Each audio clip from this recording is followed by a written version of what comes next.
Filmando.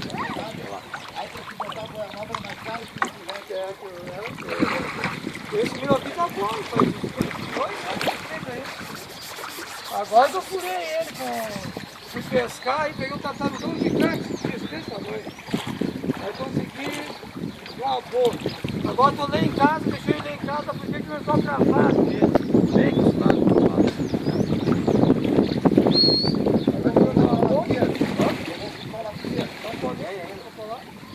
Aí eu comprei aquela bomba ali, ó, qualquer passo, botou no chão, já entra aí.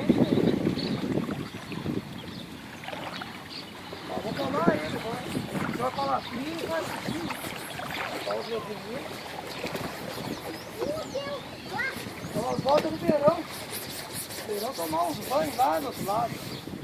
Vai no mar, sobe em cima do carro para ver ele fora da bomba ou não? Depende.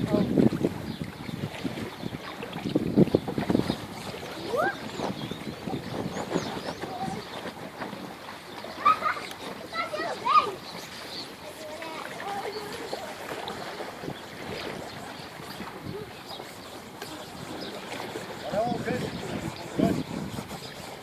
1.500 metros.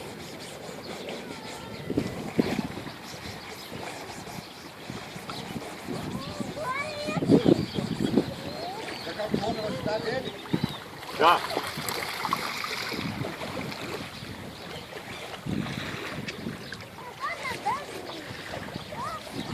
Aí, bandeira, tá na mão. Feitou.